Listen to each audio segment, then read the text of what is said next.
As a result, God says, this disobedient generation is now going to die off in the wilderness. Only a new generation who have seen the miracles of the manna, have seen the miracles of God, and who have believed, only those will enter the land.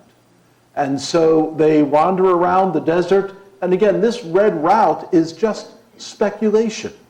You know, they didn't have GPS. We don't know where they exactly wandered around.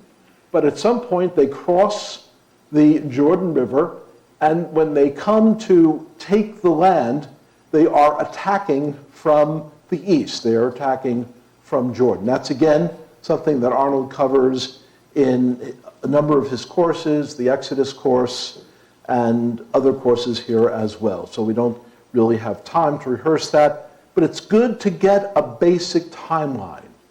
If you have a simple basic timeline where you can accurately place maybe 10 or 12 basic Old Testament events, you will have a framework, that framework we spoke about on day one, for understanding how God has progressively moved through history.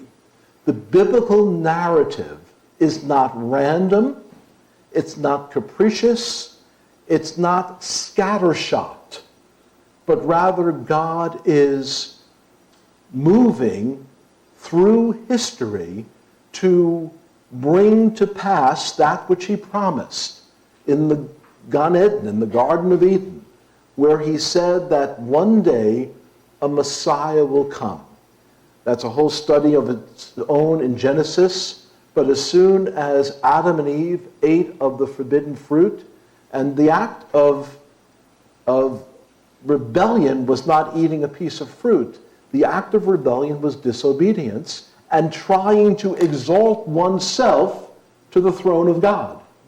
If we eat this, we will be like God, knowing all. We're not satisfied with our current state in life. We want to grab a hold and usurp that which only belongs to God. And that was their sin. And so as soon as that sin was committed, God promised that a day is coming when a Messiah will appear. And it's kind of in hidden language in that Genesis chapter 3 portion, Genesis chapter 3, verses 14 through 16, where God promises the coming of the seed of the woman who will ultimately crush the head of Satan. Very dramatic imagery there. And so in order to bring about that promise, in order to redeem the human race out of our hopeless condition, God is going to send the Messiah. He's going to form a people group who are going to give to the world the Messiah. That people group will also give to all of the nations of the world the Scriptures. For God is not willing that any should perish. So all of these things are not random events, but each one of these becomes a building block more and more so that the ultimate goal is accomplished. And that goal is that in the fullness of time, God sent forth his Son. He prepared a people to bring forth the Messiah. He prepared a land that would nurture the Messiah. And all of the events, which sometimes seem, well, why did this happen? Why did that have to happen? It's because all of it was like orchestration. If you've ever played in a large orchestra, sometimes there are parts that people have that seem kind of random. I played bass fiddle in a string orchestra in good old junior high school in Brooklyn. And our instructor was enamored of show tunes. And so we learned all of these show tunes and impressed our parents. It's music we had never heard before, but we learned all. And sometimes I'm saying, now what does this, I'm doing this, this bass line, and what does this have to do with the song? Because the people who are getting all of the attention are the people playing like lead trumpet, because they're playing the melody.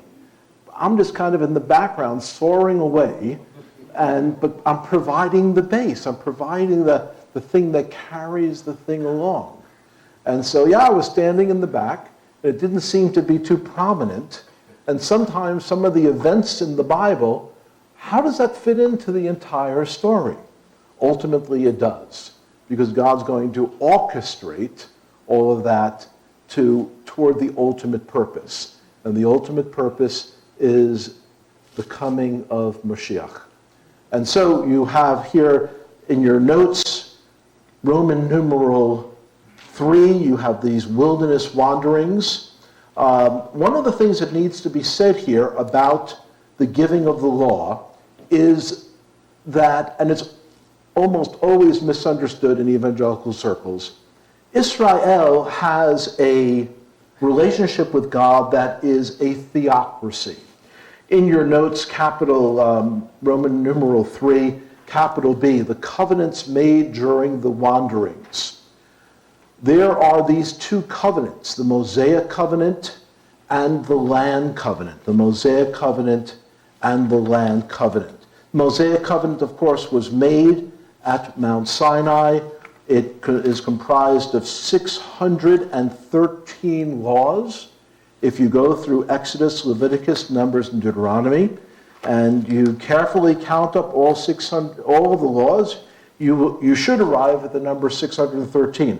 The Encyclopedia Judaica has a very nice, handy guide to them, and with all of the footnotes and all of the references. And so Mosaic law is given. Mosaic law is given, by the way, in order to form Israel into a theocracy.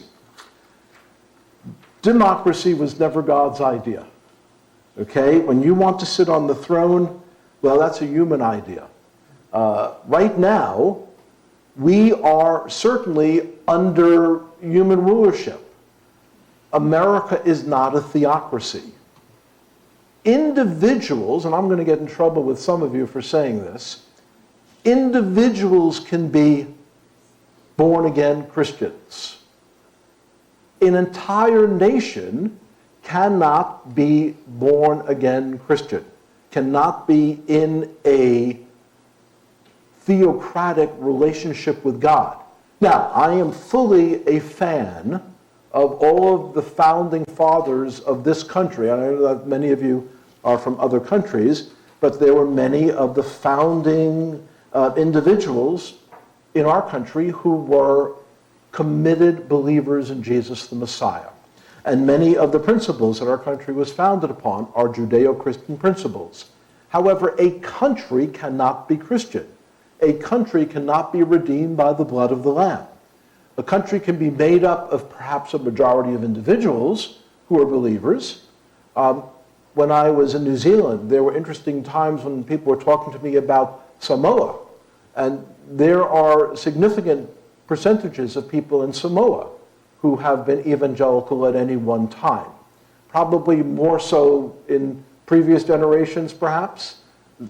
AJ says yes. And so there have been certain nations where significant portions of the population have been believers, but at the risk of getting someone in the Dominion theology camp angry at me, and they can get angry, America, nor any other nation, is not per se a Christian nation in the way that the Bible defines Christianity.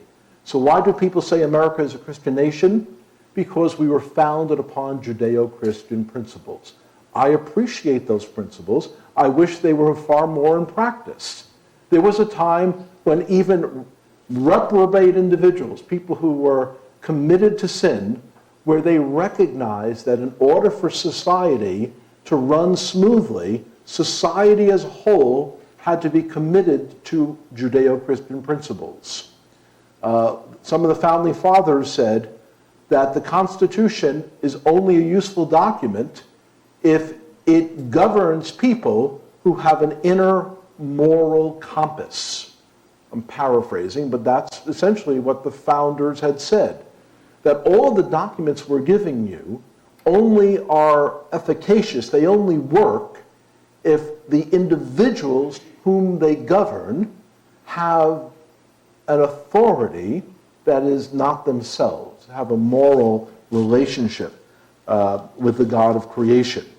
And so we need to contrast that with the situation of Israel here. Israel, as the Mosaic Law is being given, is a theocracy. It's a nation ruled by God. The Jewish people stood at the base of Mount Sinai, and as Moses came down, as he read to them the Torah, and they responded with one voice, and they said, "All that God said we will do." Dramatic moment. All that God said we will do. As a nation, they're now committing themselves to be the nation of God. They're committing themselves to be a light to the nations, to be Or L'Goyim. They're committing themselves to be Am Chodesh, to be a holy people. They're committing themselves to be this holy nation. And it didn't take too long for them to break that promise. And so we need to understand that the covenants made during the wanderings are two. You see them in your notes. They're the Mosaic Covenant and the land covenant. The Mosaic Covenant had several purposes. Let me just sketch a few things for you really quickly. One of the reasons for Mosaic Law being given was to keep Israel as a separate nation. The way that worked was you had different food regulations. You had different clothing regulations.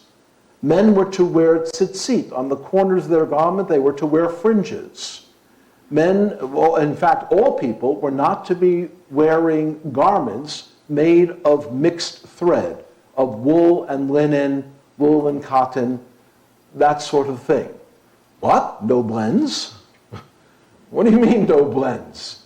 I'm going to schwitz to death in the summer. No blends? I can't wear poly cotton?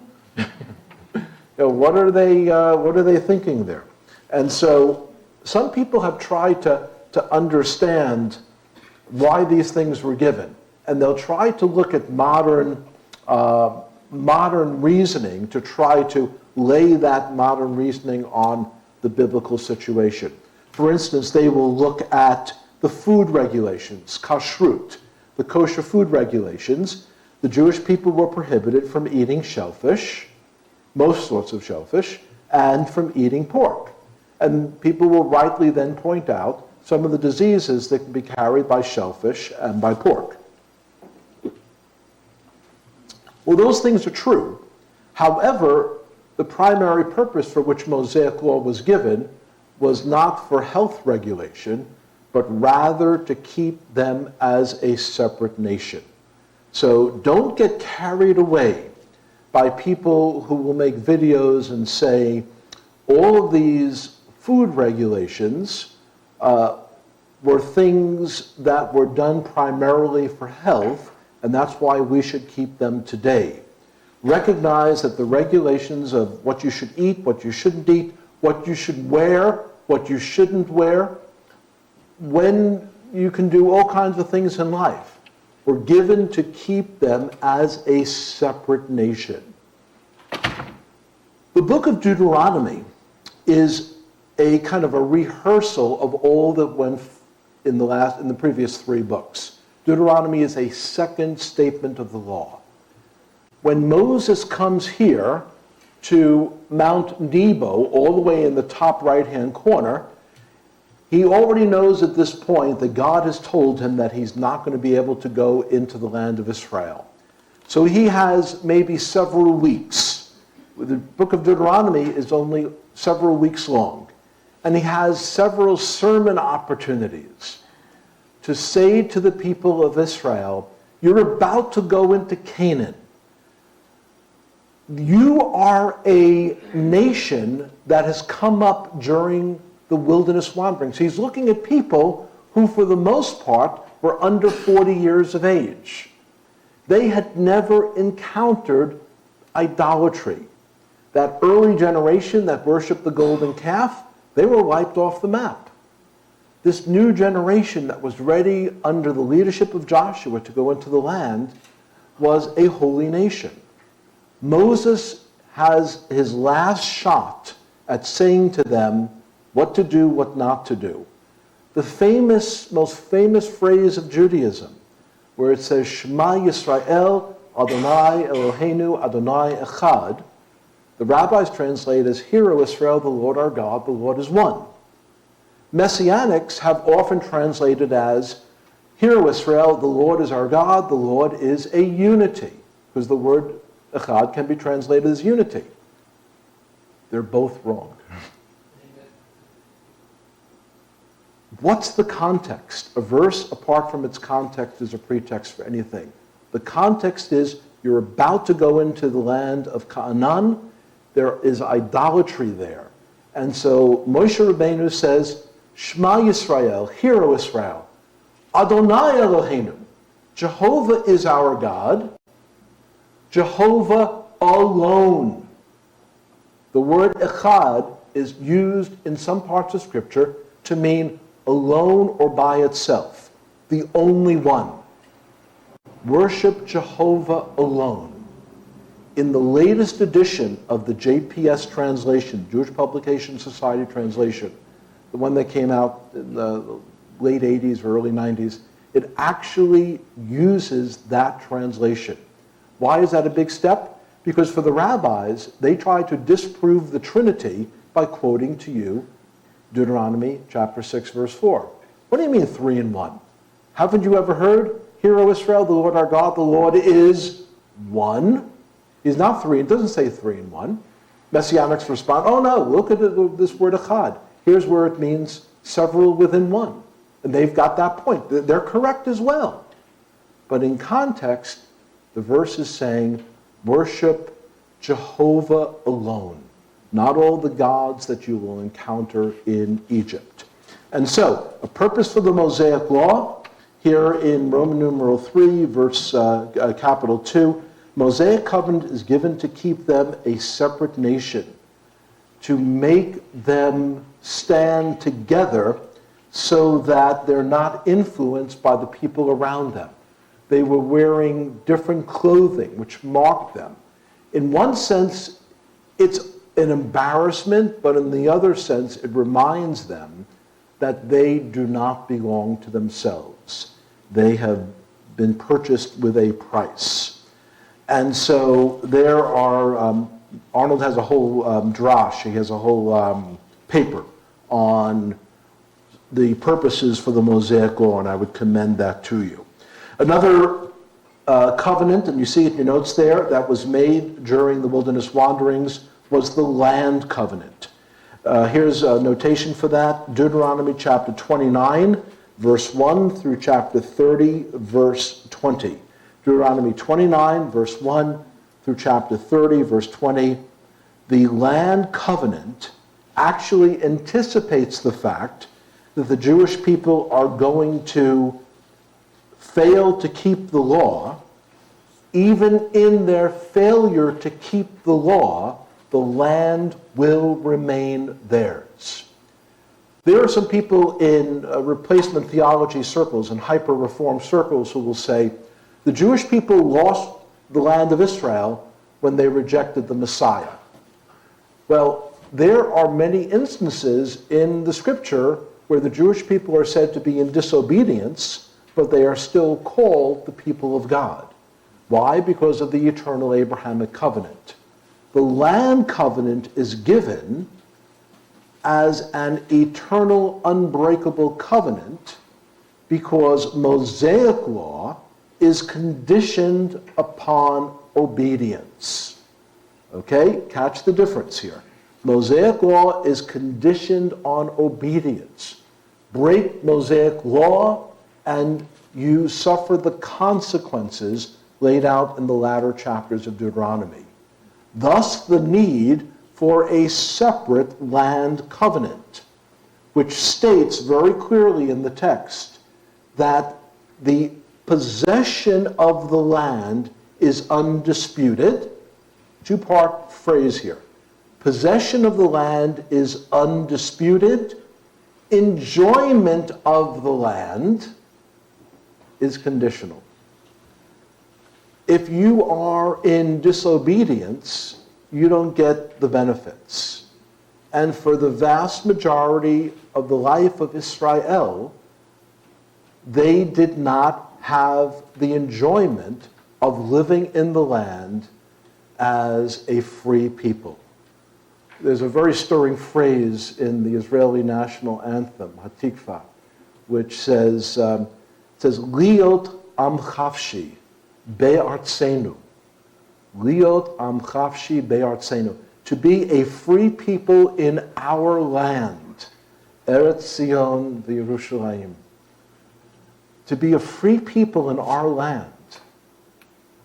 Only since the reestablishment of the state of Israel have they been able to say that. Even in disobedience, God has now allowed them to come back in preparation for the events of the last days. But what's been happening for the last 1900 years? The Jewish people have not been able to enjoy their land because it's been occupied by someone else. During the many years, these last 2,000 years, it's been occupied by Byzantines, been occupied by Egyptians, occupied by the Ottoman Turks, occupied by the British. The Jewish people were only there by permission of others. They were not am chavshi be'artzenu. They were not a free people in our own land. So possession of the land is given to the Jewish people by the land covenant. Enjoyment of the land becomes conditional on whether they are in obedience. Okay. There is the conquest, the conquest into, there we go, the conquest into the land of Canaan. For the most part, the Canaanites are restricted to small areas, and the next system that is set up there is, you see it there, Roman numeral chapter number 4 and number 5. The conquest, there are the dates for the conquest. Roman numeral 5 is the period of the judges. And we're dating the period of the judges from around 1350 BCE. That BC is before the Common Era, or Arnold's interpretation is before Christ even. And so the period of the judges where God was saying to them, it's almost like a congregation today that is governed by a plurality of elders, which is the biblical ideal, the biblical norm in New Testament teaching. The idea was that if we're living in a theocracy, if Israel is a theocracy, if people are yielded to the Spirit of God, the Spirit of God will move on the people of God, and we'll have wise judges, and we'll be able to judge the people. We don't need to have a king, to have some big pompous guy strut up and down, and we have to support him. And so this period of the judges lasted, you see there, about 300 years or so. Ultimately, by the end of the period of the judges, we get to a situation where people were just being people. Every man was doing, and by the way, every woman as well, was doing right in their own eyes. And so what was a very wonderful system of theocracy? A theocracy is dependent upon people who are yielded to the Spirit of God. When you're not yielded to the Spirit of God, you yield to your own preferences. And this has brought down nations. It brought down the nation of Israel. And in reality, it's bringing down most of the world today, because we have thrown out Judeo-Christian values. And so yes, I embrace Judeo-Christian values as the civic standard, but we are in a rebellious society because, folks, we are in the last days. So we will pick it up with the United Monarchy, Roman numeral 6, tomorrow. Lehitraot.